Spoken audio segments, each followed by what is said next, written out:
Turn up the dive, feel the vibe, get ready to ignite.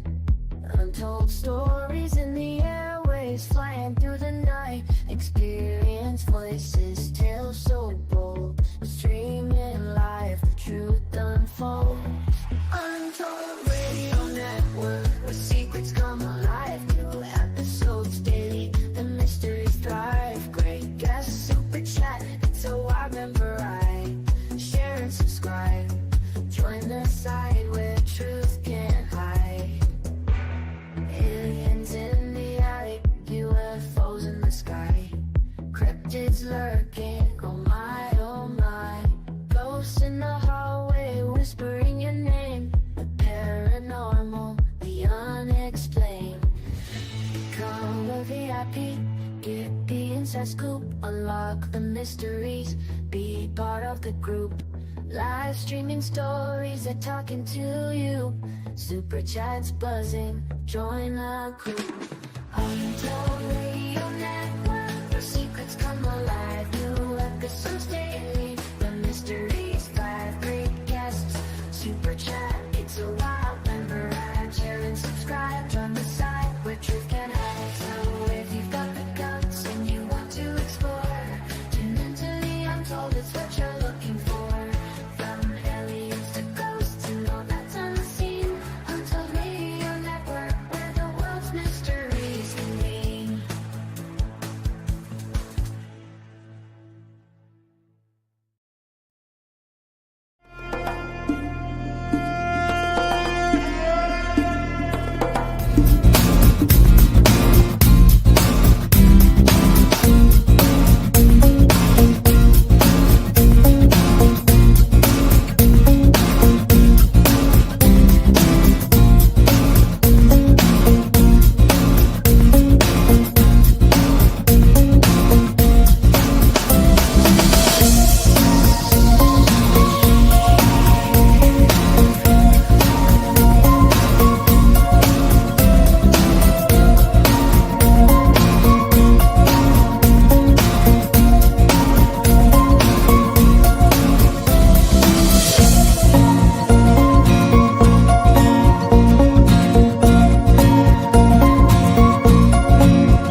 Good morning, monsters, and welcome to this week's episode of Monsters on the Edge.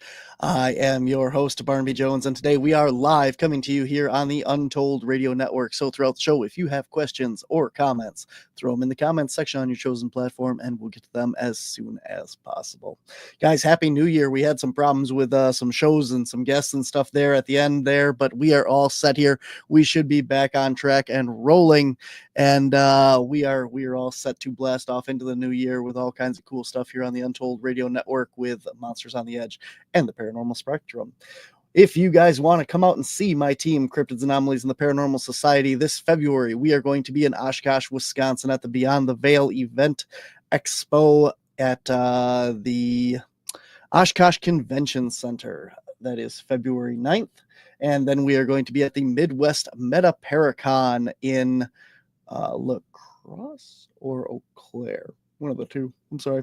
That is in April. Gotta check on that one. And then we are going to be in Appleton, Wisconsin at the Cryptids, Anomalies, and Paranormal Convention, along with all the guests here.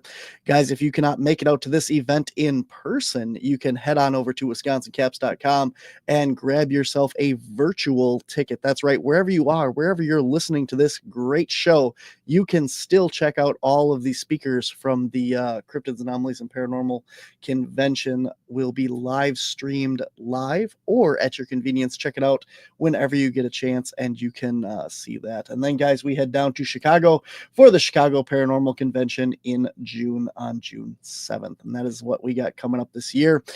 We have all kinds of library presentations and stuff coming as well. For all that and more, head on over to wisconsincaps.com and click on the public public events tab, and you will find all that. If you want to show your support for all things here on the Untold Radio Network, here's how. Hey, Untold Radio Network fans.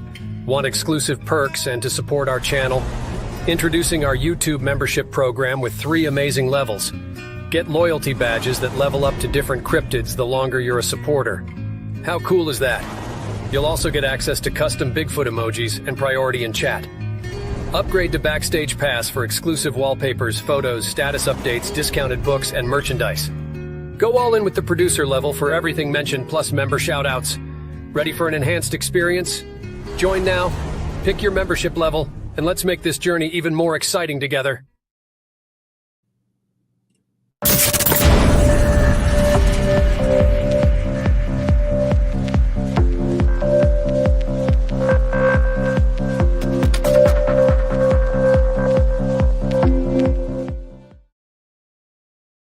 All right, guys, we are kicking off the new year here with the beginning, the origins of Bigfoot. My guest today is Michael Dupler. He is a paranormal author and a native Ohioan and an avid outdoorsman who has sought adventure across the United States, trout fishing in Oregon and Idaho, pheasant hunting in South Dakota, deep sea fishing and gator hunting in Florida, and pursuing bears in Maine and Nova Scotia.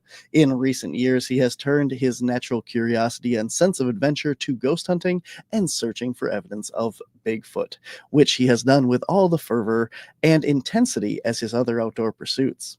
He is the author of Death Explained, A Ghost Hunter's Guide to the Afterlife, and recently completed a new book about his experiences as a Bigfoot researcher and theories about the elusive creature, Bigfoot the Origins, Search for the Cryptid Homeland.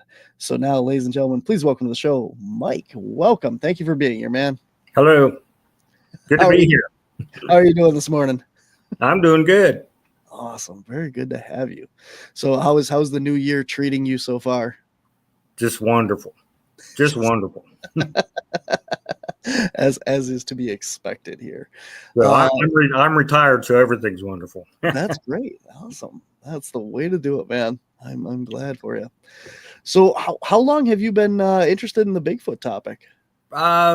Close to 20 years, I would say. Nice. Very cool. And you do boots on the ground research, or are you just more of a book researcher? What do you do? Boots on the ground. Absolutely. Very good. Very good. And you're out of Ohio. I think you live in Tennessee now, correct? Yes, I retired to Tennessee about 6 years ago. Awesome. Yeah. So, but you lived most of your life up in Ohio then? Yes. Yeah. Those are some very Bigfooty areas right there. Absolutely. Awesome, man. Yeah. My mom actually was one of the 2 sightings that she had of a Bigfoot was down in Tennessee. I'm sorry, Kentucky. Oh, really? Not Tennessee. Kentucky. They're right next to each other. I get them mixed up. Well, awesome, man. You have actually not 1 but 2 books out on Bigfoot.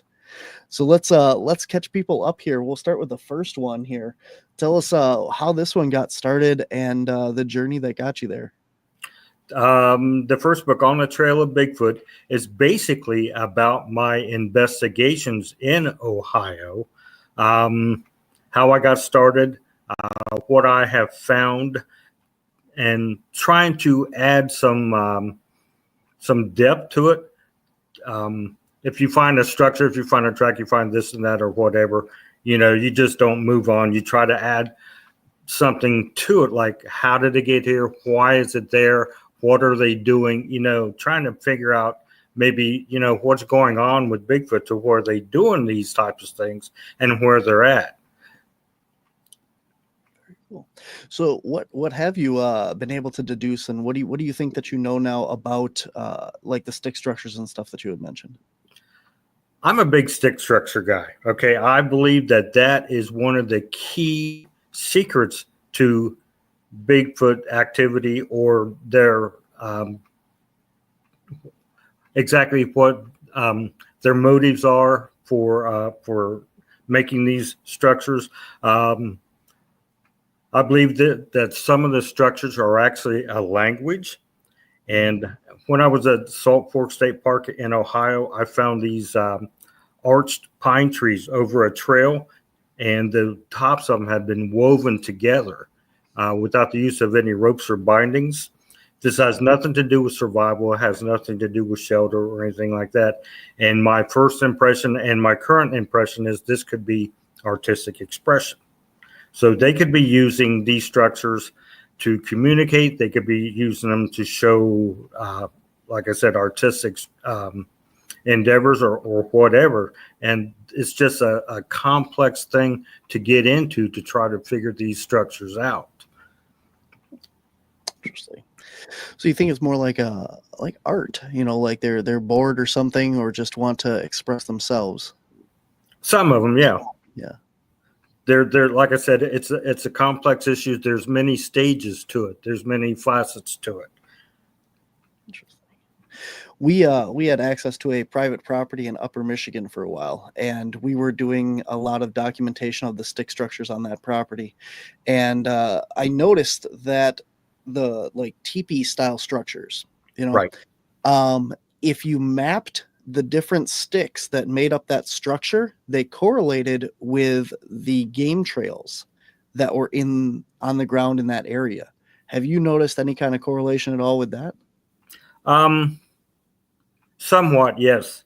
Another thing I found, there's one that's called actually a pin, PIN, where like an old rotten tree stump, like a pine stump or something like that, they insert a stick into it in the center, and that's why they call it a pin. And the theory for that is it's pointing towards water. So they could be communicating that way with the TP or the pin or that type of thing for different functions. Interesting. Yeah, we had the property up there, and then we had another area that we had a lot of stick structures in, just up on a ridge area, and we tried the same thing to see if they'd map out the same way, and they did not. So I'm always curious to see if anybody else has made that correlation at all, or if anybody else is seeing that, because it was interesting that the one property pretty much all the structures mapped up with the game trails, but then you take that same theory and you apply it to another area and you just throw it out the window. So exactly. And I've been, like I said, I've been doing this for close to 20 years, and I have found numerous structures, and I still find different types of structures. I mean, it's amazing how many different structures they can make out of the woods, I mean, totally different. And I find it all the time. Do you find any kind of relationship to where they are? Like certain areas you find them versus you don't? When I find structures, I usually find groups of structures. Okay. Mm-hmm. I don't find a single structure. I find a structure that is associated with maybe 2, 3, or 4 other ones. I don't know if this is to complete the sentence or to draw them to this location to look at a structure. When I was investigating in Ohio, I found a structure, a typical structure that you would find anywhere. And I watched this for a summer. I would go and take pictures of it. And I looked at the pictures, and over time, subtle changes had been made to the structure. Items were removed, items were added. And to me, this was a form of communication, because if you put it in a strategic location and other Bigfoots come in, they can look at this and get information of the message. And if you change the structure, you change the message. So it's like a billboard. Mm-hmm. Very interesting. Yeah, the other property that I was mentioning was all the structures were up on a ridge. We didn't find them in any of the lower areas of the park area, but up on the one ridge was this whole line of different teepees and stuffings and all that kind of stuff. But Right. We didn't anywhere else in there. People say like, well, people might have done that and stuff. Well, if people are doing that, you're not just going to find it in one area. It's going to be throughout the whole place, and like you said, you find them in these clusters or groups. Right. Very interesting. Very interesting. In Ohio, I found what's called a nest, if you're familiar with that. It's just like a huge area where they can actually walk into. I found this on the side of a cliff that faced down to a road. And my opinion on this particular nest was that they sit in there and just watch for humans. That could be a strategic location too. Interesting. We had a spot up in Rhinelander, Wisconsin, where we think that they're basically sitting, like you said, and watching the highway. There's a big grass field between this big rock pile and then the road. And at the base of the rock pile was what we called a graveyard. There was all these bones of animals, fish. There's no water near this. Why are there fish bones and stuff there and that? And we were thinking that this is where they came to eat and just kind of watch the road, or they would watch the road for roadkill and stuff and then go up and grab it and bring it down there as well. Have you found anything like that? Here in Tennessee, just a couple weeks ago, I was in a state forest, and I found a cow's head in the woods. Now, it'd been stripped. There's no eyes or tongue or anything else. It was just the bone part, or the skull, and it still had some blood on it, still had patches of hair on it or something, along those lines. And not far from it was a deer carcass. So I considering that this could be a feeding area, and I intend to put a camera in there. Now, do you have any other like large predators down there, bears, wolves, or anything that might have dragged it off? Or we have bears, but the bear population is farther east from where I'm at. They're in the Appalachians. I'm actually in Middle Tennessee. I'm halfway between Knoxville and Nashville. So I'm on what's called the Cumberland Plateau. Like I said, I've seen bear sign, but I've never seen a bear in the woods or during my travels. And as far as the cow head that I found, the rest of the cow wasn't anywhere to be found. Mm-hmm. So something took the head off or something along those lines. I'm thinking it could possibly be a dogman too. Yeah. That's a scary thought. we always go out in the woods and stuff looking for Bigfoot, and they say, oh, the orbs are Bigfoot related, or this is Bigfoot related and stuff. Well, I always say, just because you're out in the woods looking for Bigfoot doesn't mean that everything is Bigfoot. It can be a lot of other things out in the woods that are going on. Exactly. Yeah. How far away were you from like any kind of farm or something then to have a cow head? It was probably a couple miles from pasture land. It was quite a ways. So whatever brought that there carried it for quite a ways. And like I said, there was a deer carcass there that had been mostly consumed. And I had seen deer carcasses there before, but I never noticed this until I found the cow head, that this could be, like I said, a feeding area. That's interesting, because why would they be carrying off a head? You got the brain, but other than that, there's not much meat or, anything there. Why wouldn't you carry off like a leg or, hip or something, Well, you got the brain and you have the tongue also. So, that might be an enticement there, but it could be just opportunity. I can take this cow's head off and get out of here fairly quick, rather than trying to yank a leg off or this or that. It could just be convenience. Maybe, possibly.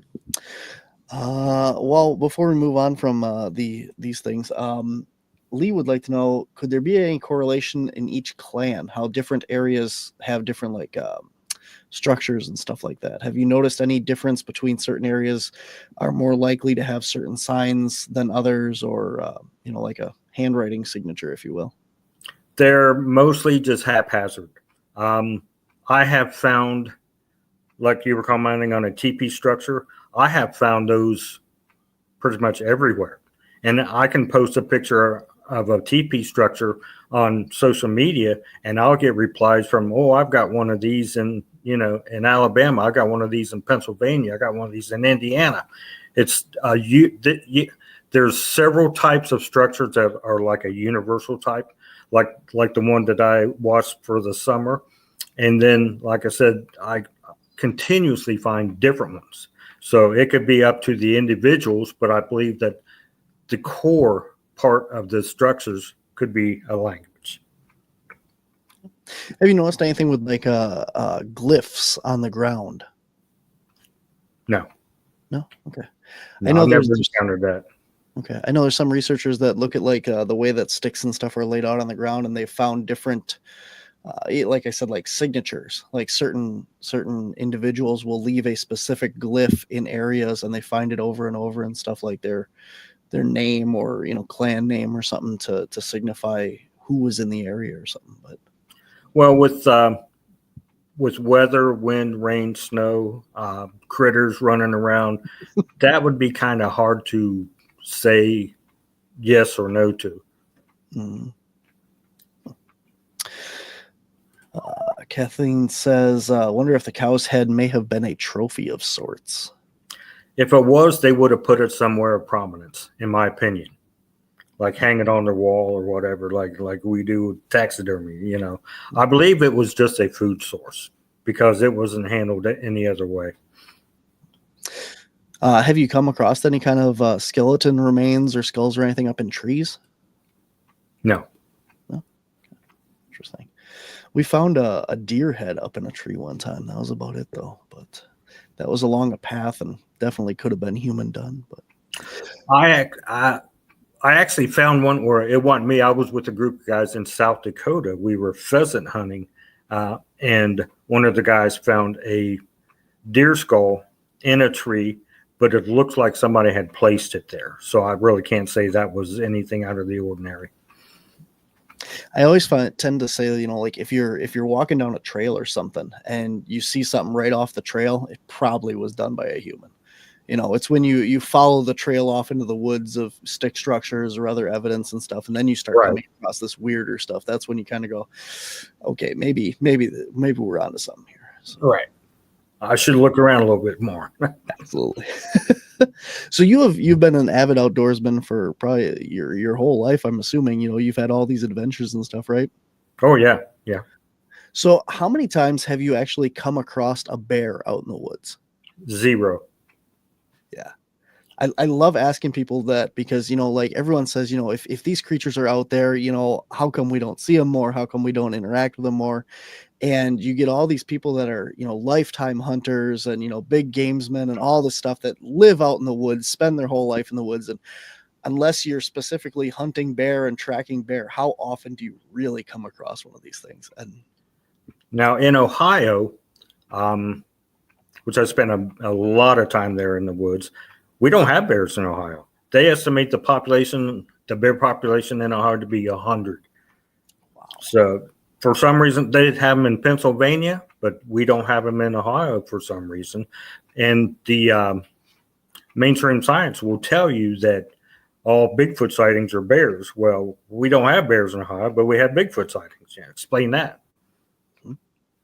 And typically around, the Midwest and stuff, I'm from Wisconsin and, Ohio, and that you have black bears. You don't have the grizzly bears. You don't have, I could see like polar bears. Those things are big. But we don't have them around here. When you're talking something that's 6, 7, 8 feet tall out in the woods, your black bears don't come up to that, and they just, I don't know. Very cool, man. All right. Lee says she has come across 2, once in Washington and once in Upper Michigan with bears. Interesting. We have congratulations. I hope you survived the incident. We saw one crossing the road down in Kentucky, I think, and we actually saw one up in Upper Michigan. And we know that this is another anecdotal thing, that we know there's bears on that property up there. Those 80 acres of private property at the Hayden Adventure, and we know game camera photos of bears literally in the exact same spot that we were 15 minutes apart. And we've only ever seen one bear up there in 4 years with our eyes. So you can be that close to something and just never seen it. So. Exactly. Like a Bigfoot. Exactly. Yeah, they could be right there. Mm-hmm. So your research has led you on. You have another book out. This one is your newest one. Yes. Let's talk about this, the origins of Bigfoot. Okay. I got interested in the Bigfoot origins because mainstream science tells you that Gigantopithecus, which was in Asia, crossed the land bridge into North America and became Bigfoot. Well, they don't tell you that Gigantopithecus is an orangutan. If you look at the Patterson film, if you look at pictures I've taken of Bigfoot in the wild, they clearly have gorilla features. They have the brow ridge and the conical head and that type of thing. Orangutans diverged from the primate tree about 12 million years ago. Okay, so if Gigantopithecus, which was a giant orangutan, like 10 feet tall and weighed like 800 pounds, if it crossed over into North America to become Bigfoot, it would have to be reverse evolution. That's like having people isolated would eventually turn into chimpanzees, that type of thing. So that's the only theory they have about the origins of Bigfoot. And they don't touch upon what's called the woodwose in the United Kingdom, which they call Bigfoot now, or the yowie in Australia. How did the yowie get to Australia? There's no primates in Australia. You know, they shy away from that, but they tell you what they want you to hear. So there has to be another explanation. And that's what guided me to look into this aspect of it. Very cool. What are your thoughts on the origins of this then? Well, looking at the structures. Okay, you were talking about the teepee structure. You found one in Michigan or whatever. Yep, Upper Michigan. I found them in Ohio, and you can find them basically in any state in the union, which means that this has to be taught activity. They have to teach their children how to do this. There has to be an origin for this knowledge. If you look at Native American cultures in the Pacific Northwest who theoretically came over the land bridge, every tribe has its own language. You have the Cherokee, the Sioux, Apache, whatever. Now they have sign language where they can try to communicate within, from one tribe to another. But each tribe has their own individual language because they came over in small groups and were isolated from each other. Okay, so looking at Bigfoot, if they have a universal stick structure language, such as with the teepees or other common structures that you find the same things everywhere, this has to be from a central population that either knew how to make the structures or developed how to make the structures and dispersed from there, which indicates that Bigfoot didn't cross the land bridge. They had to be brought here in a group. Interesting. That does make a lot of sense. You do have, individuals wherever you go around the world, you have these adaptations of humans. The speech patterns, the language and stuff is all isolated. But Exactly. You're right. If we do have these, commonalities and stuff throughout the world with some of these behaviors, the vocalizations and stuff like that, even, you would have to have a very common denominator there. A common origin. Yeah. And disperse from there. And if you think about it, Bigfoot has a cool weather origin. They have a hooded nose like we do. And if you look at the Patterson film, Patty walking along the beach, one item that they say that makes it look like it was a suit is because she has hair on her breast. Okay, that is a cool weather adaptation instead of being, a gorilla suit, because we all know that this is authentic and it's not a suit. So they have Bigfoot in the Pacific Northwest. You have a Bigfoot in the United Kingdom. You have the Yowie in Australia. Where you find the Yowie in Australia is on the eastern coast, which is really similar to the Pacific Northwest. So they are gravitating to these cooler mountainous areas because, in my opinion, that's where they initially came from. Interesting. So, if you don't think that they came from orangutans, let me ask you this. With Gigantopithecus, the thing that bothers me the most about this, you look at all these new fossil finds and stuff with dinosaurs, you get a set of footprints in the mud and all of a sudden they've declared a new species, right? They don't need fossils or nothing. They're like, oh, these footprints don't exist anywhere else. They're a new dinosaur. And that's all well and good. And then here comes Gigantopithecus blackie, and they find a molar and I think one other small piece of jaw or something that they have now. Right. And that's it. They've classified a brand new whole species of this thing. And they know what it looks like. They know what it ate. They know everything about it. How do we get off on that? Like, we have all this other stuff to, footprints and possible hair and all these things that go along with Bigfoot, but we can't classify that. But with a tooth and a jaw or a footprint of a dinosaur, you can classify another whole species. What are your thoughts on that? Well, with Bigfoot, we don't have any physical evidence, such as a body or that type of thing, or good enough DNA to test, efficiently. We have footprint casts. Look at Meldrum; he's got 300 of them, and he's pretty much an expert on primate locomotion, and he's convinced that Bigfoot exists. So you have to go with what you have to determine theories as far as moving on from that. But we need a body. Let's see here. We have BMO says that they have read your book On the Trail of Bigfoot. The cover looks human. Based on the research I've done, they are giant hairy people of old. So do you find these things more of an ape, or do you think that they're more of a people culture kind of thing? I believe that's an undiscovered ape.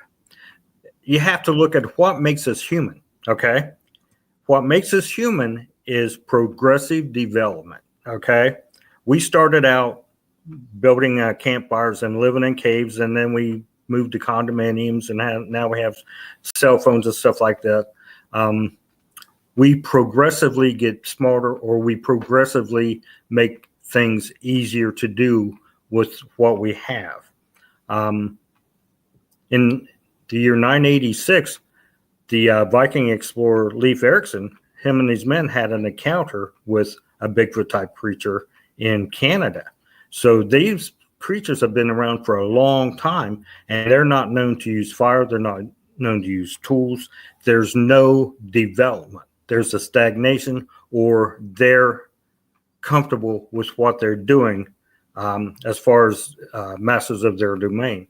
But they don't, like I said, they don't have a progressive development, which a human tendency would be, if that makes any sense to you.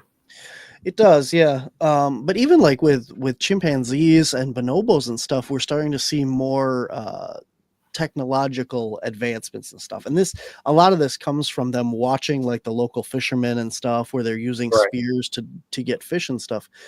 So why necessarily do you believe then that you have to be advanced to be a humanoid species? Like, why do you think that they have to learn all these things? Well, look at the like I said, the artistic expressions. That could be their advancement. I don't think their advancement would coincide with our advancement. They would have their own type of thing.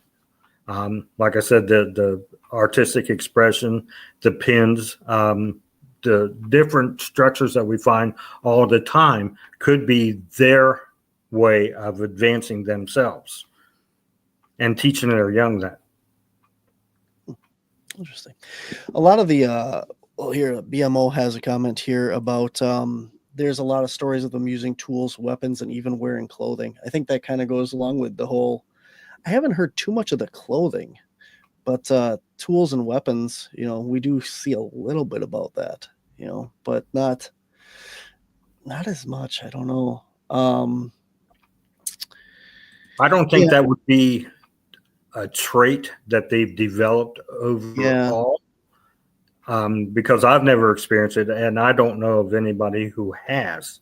But that could be something that a few do because they've seen others do it, or just to make it a little bit easier, like cracking open a clam or something along those lines. I think it's kind of like individualistic. One specific being sees a human. If you're walking out in the woods and you see Bigfoot carrying a gun that a hunter left behind, a hunter gets scared, leaves a gun sitting there, and the Bigfoot picks it up. Well, our mind anthropomorphizes that and says, well, he's carrying a gun, he's using it as a weapon. Well, really, he's just using it as a big stick because that's all he knows, and he's mimicking what he sees.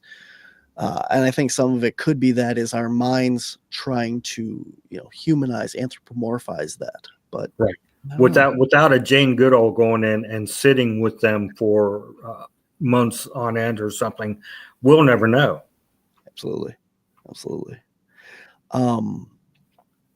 Now there is some stories in that, of going back to the native tribes and that of these beings doing even basket weaving and trading with them and that sort of stuff. And we were told that once the white man came over here, the tribes basically shut that down and said, we don't want the same thing to happen to you that happened to us.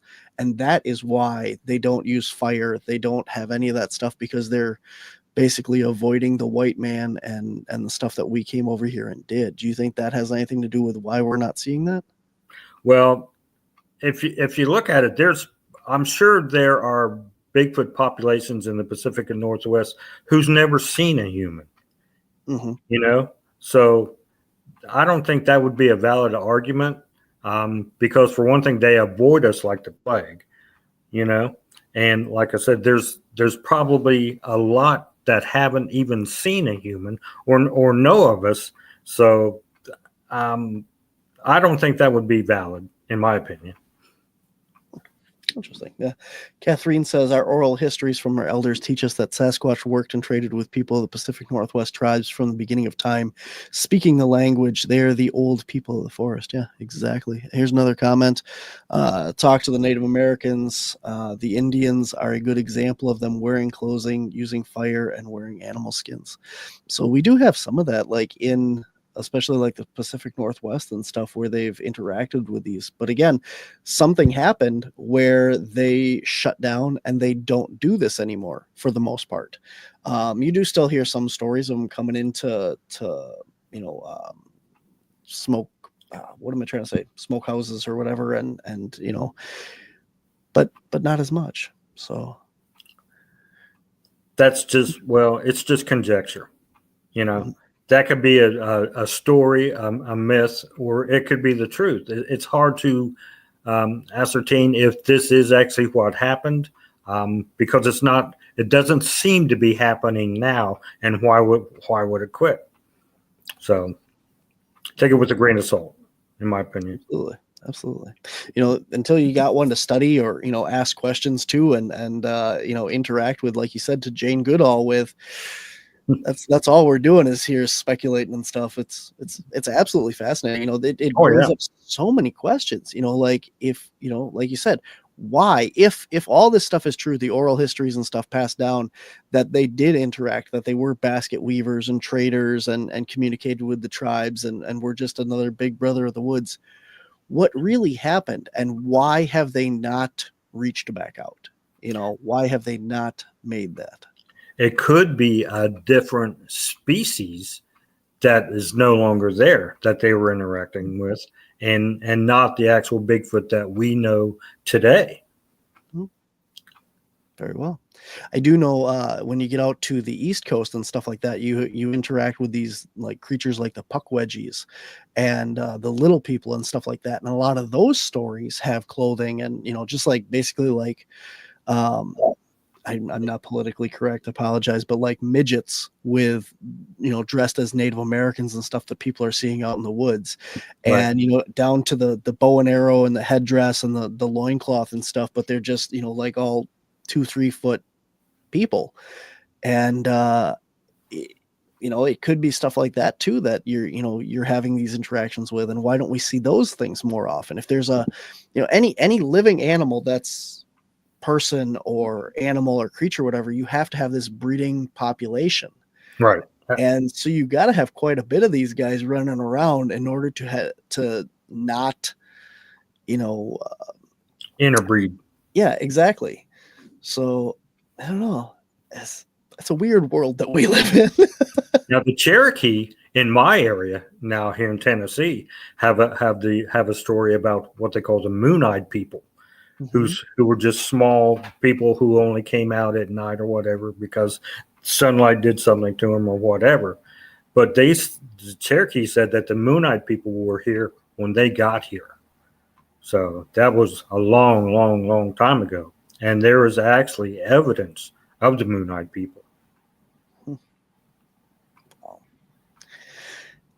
Yeah, man. I don't know. What do you got down there as far as like there's a lot of caves and mining and stuff down there, and we've heard of the Kentucky goblins and the stories of that stuff and that.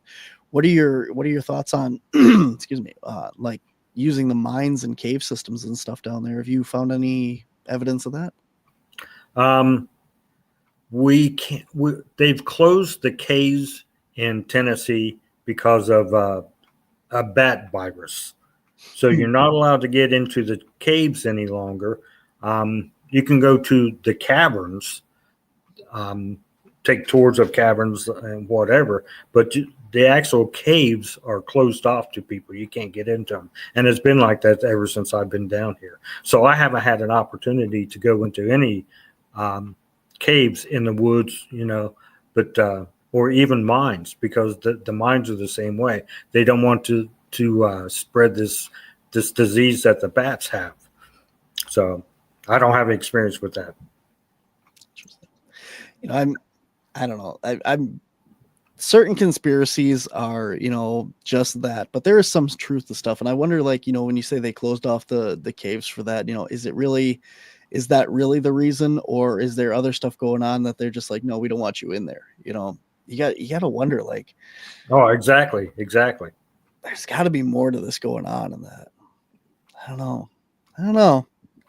Kentucky and Tennessee are weird places. We've gotten the chance to go down there and do some investigating in that, and it's just a different world down there. It's really cool, but it's a different world. There's one place that's on my bucket list to go to. Hopefully I'll get there this year. Is a place called Land Between the Lakes. Yep. Have you heard of it? And yeah. That straddles Kentucky and Tennessee, and it's thought that Bigfoot's there, and it's thought that dogmen are there. So I want to go look for that type of evidence. Probably March or so, while the leaves are still down and before any hunting seasons start. That's a good time to go, as long as it's nice and warm, or not, decent out, that you can get out there. Anytime right. In the spring or the fall, when you don't have that underbrush and that, you can see a lot farther in that. March, in my opinion, March is the best time to go looking for Bigfoot, because the leaves are down. It's starting to get a little bit nicer out, and the snow melts, and you start getting the spring rains, and the mud is now nice and ooey gooey. You can find tracks. Oh, it's just a wonderful time. So what does it look like when you go out researching? Do you go out and hike for the day, or do you spend a weekend out there, or a week, or what does it look like now? I just hike for the day. I found like I said, I retired to Tennessee about 6 years ago, and I found an active area 8 miles from my house.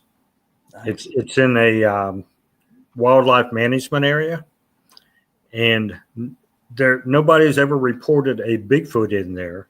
So nobody goes there to look for them, but I've found structures and this and that. I've cast 3 tracks in there.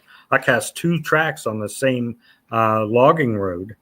So it's active and nobody knows about it. I'm in heaven. Nice. Very cool, man. Yeah, And I'm not telling you where it's at. Yeah, that's fine. That's fine.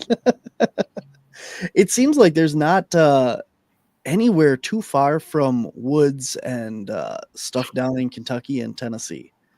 Like it's all these, hollers and ridges and stuff. Yeah. Oh yeah. I mean, we I don't remember if it was in Kentucky or Tennessee specifically, but we came across a Walmart, and we were coming around through the woods there, and then all of a sudden there's like, ridges on either side of us, and we come around this curve, and built into the side of this cliff mountain is a Walmart, and that's it. It's just a parking lot and a Walmart. I believe it. And we're just like, well, I suppose if you have enough room to put it there, but yeah, somewhere I got pictures of it because it was just so weird that it was just like built into the side of the cliff ridge, whatever there, and just out in the middle of the woods there. So yeah, interesting. Well, there you go. Bigfoot goes to Walmart, so yeah, exactly. He could. I mean, it very much could have, because it was, like I said, right in the middle of woods and hills and stuff and all that. Yeah, but so what else you talked about your stick structures and that beliefs and that. What else have you come across? Any other let's talk about, like, what have you learned about the social groups and stuff like that, or food migrational areas? In Tennessee, what I have noticed is that they move with the hunting seasons, okay?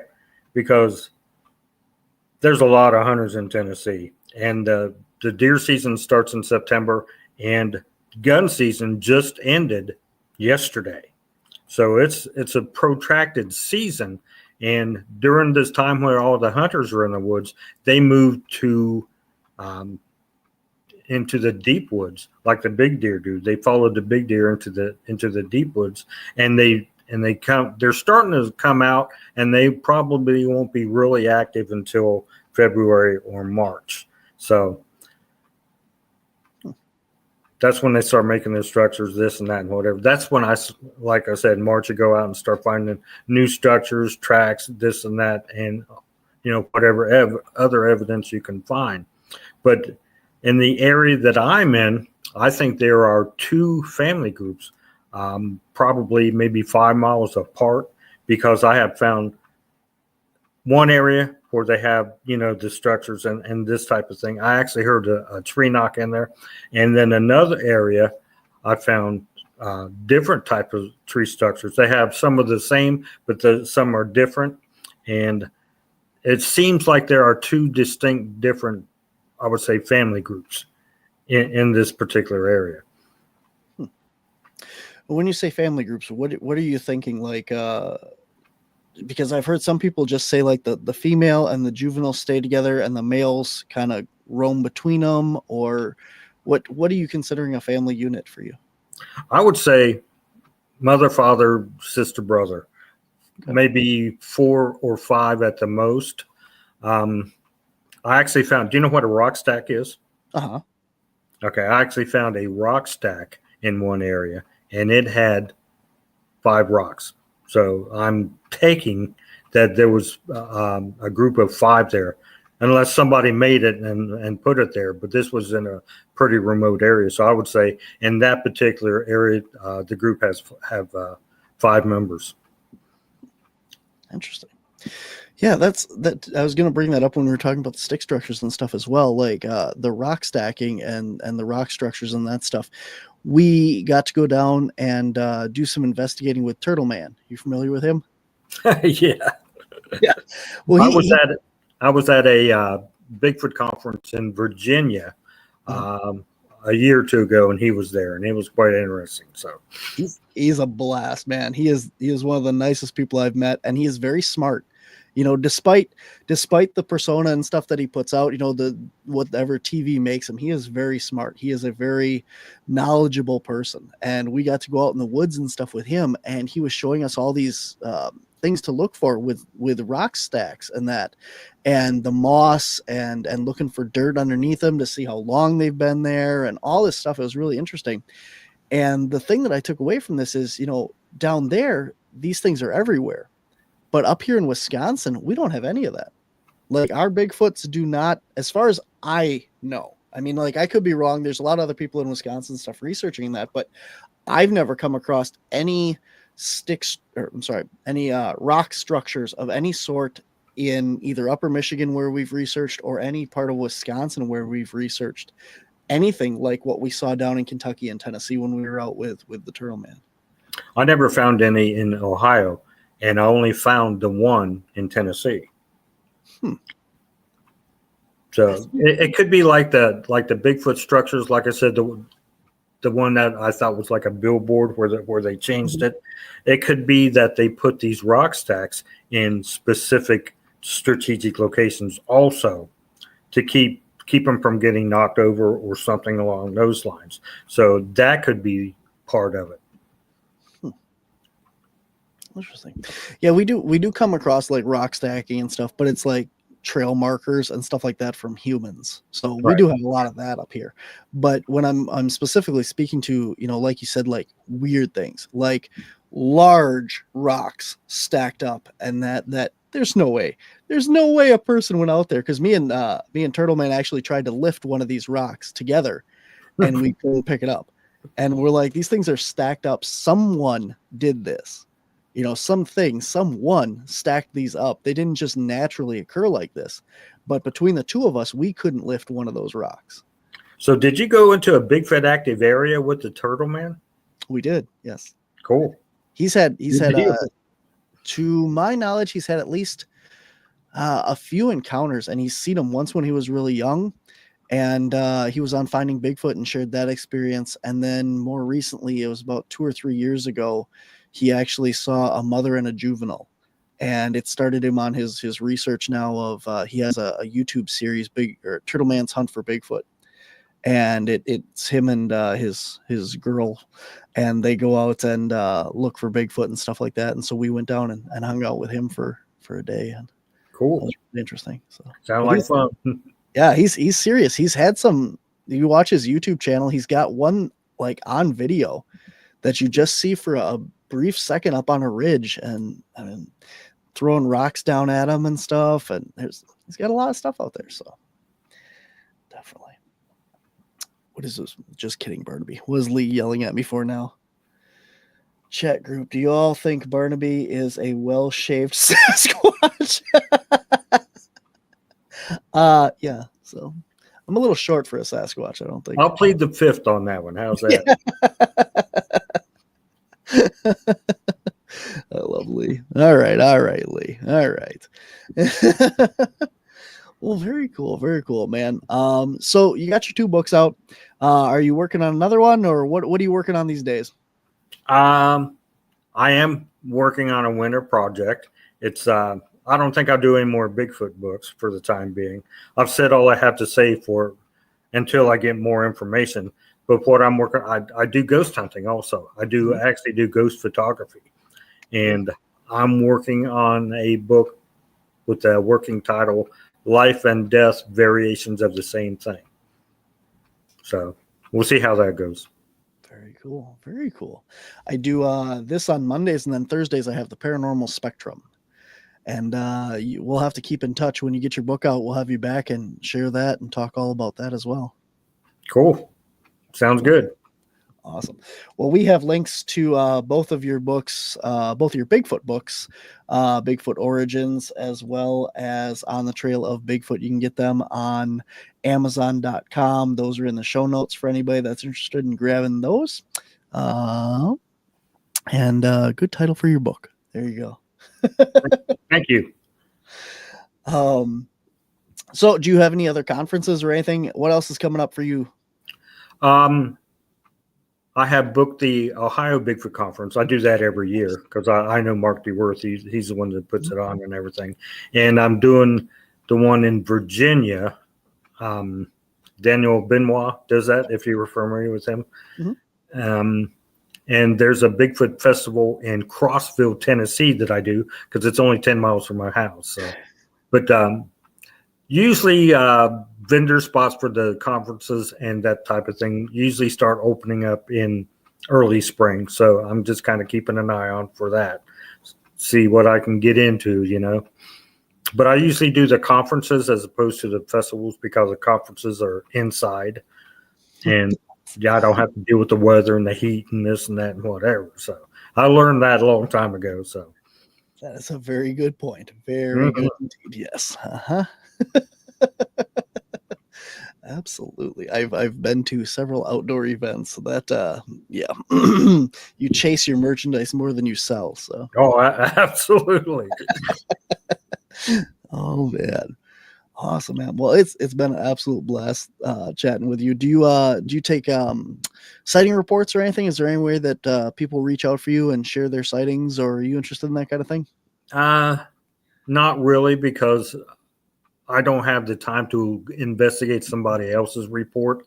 I'd rather investigate my own reports. So yeah, I really don't get into that. BFRO, that type of thing, is the people to get a hold of. Absolutely. Well said, man. I hear you.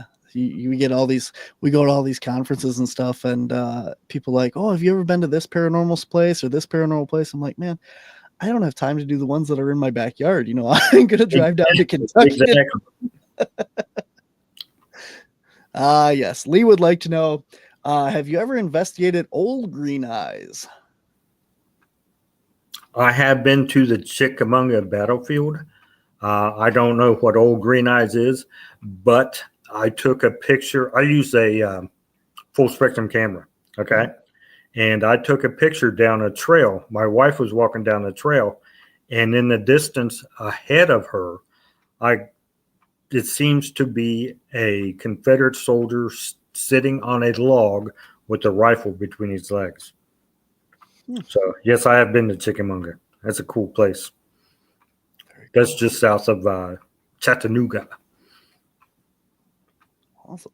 Lee likes to ask all of my guests if they've investigated old green eyes, and to be honest, I hadn't heard of it or anything until she brought it up, and now there's an entire green eyes festival, and cool. So it started up, I think last year, I think, was the first year for it, but they're pretty active on social media and stuff, promoting it, and that it's kind of like another Bigfoot type creature in that down there, their local colloquialism for it. But there's a abandoned railroad tunnel just south of the Chickamauga that the Confederates had slave labor make, and that's haunted too. So if you get down to Chickamauga, you need to check that out also.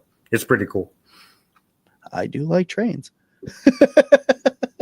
I was gonna say, Lee says she lives right there. I'm like, no, you don't. You live in Wisconsin. There you go. Lived. Lee's lying to me down here. I tell you. All right. Is there anything else that you want to add? Anything that we didn't cover that you want to talk about before we wrap up here? Or if we have any other questions, we are live, as you probably have realized. So if you have any last minute questions, throw them over there. But anything else that you want to talk about that we didn't cover yet? If you've read my first book, the second book is nothing like, totally different. So it's a totally different perspective. Some people might not like what's in there. Some people will look at it and say, man, that makes a lot of sense. But like I said, it's totally different from anything out there because it's really out there. So nothing wrong with that. I mean, hey, all the stuff that we're doing now, you know, has gotten us this far, and we've all kind of seemed to hit this roadblock. So maybe it's time that we start looking at things a different way. And I'm not saying, you know, paranormal or UFO or whatever like that, but there's right. Got to be something we're missing here that is, you know, the key to all these things. So like I said, the mainstream science tells you that the origins of Bigfoot come from Gigantopithecus walking across the land bridge, which is basically impossible. And that's all they've got. Mm-hmm. So this is an alternative explanation. So read it and laugh at it if you want, or take it into consideration. I'm assuming this comes from your first book, so I'll let you interpret this. Do you think their footprints still have a stink to them? I've never smelled one. I thought maybe that had something to do with your first book. Well, Or something that to one thing to consider is that one of Bigfoot's main dietary stays is deer. So they have to keep their feet as clean as possible to leave a scent trail, if that makes any sense to you. Because a lot of the footprints that I've cast are not on trails. It's where they've crossed trails. And they walk more in woods or leaf litter, possibly to keep their scent trails down. So probably no, they probably don't have stink to them, I wouldn't think. Yeah, that would make sense. I've never thought about, why, we don't see that. But, if it also makes sense why a lot of people say that they follow rivers and waterways and stuff. Yeah, it's a path of least resistance. It's a food source, but it also keeps your smell down. Exactly. Very cool. Very cool. Awesome. I definitely would like turkey and deer hunting as well, he says. Yeah. Awesome. Very interesting. Very interesting. A lot of neat stuff. I mean, maybe like you said, people don't agree with your theories and stuff, but you definitely have some interesting thoughts and some definitely interesting stuff to keep in mind and take away from this. So that's awesome, man. I appreciate it. I appreciate your time today. Very good, man. All right. Well, we have, like I said, we have both the links to the books in the show notes for anybody that's interested in that. And sounds like you're going to be at a couple conventions and not festivals coming up here. So one festival, 10 miles from my house. But other than that, I do the conferences. There you go. If it's windy, it'll just blow back to your house. You don't have to worry about it. There you go. All right, man. Well, you have a terrific day and best of luck to you, and keep in touch. Like I said, when you get your paranormal stuff, your new book comes out, we'll have you over on the other show. Okay. Thank you. All right. Thank you, man. Take care. Okay. All right, guys. Thank you so much for tuning in today. We are live. Like I said, we had some issues with some guest cancellations and stuff at the end of last year, but we are back on track here for the new year. We got a lot of cool guests coming up and a lot of neat stuff here for you. So if there's anybody that you'd like to see on the shows, either the Paranormal Spectrum or Monsters on the Edge, shoot me a message over on Facebook at Wisconsin Caps or wisconsincaps@gmail.com. Send me a message. Send me anything you're interested in. I'm happy to research and get the people on here that you want to hear from and interact with. I can't guarantee live, but at least we'll get them on here. So until next time, guys, thank you so much for tuning in.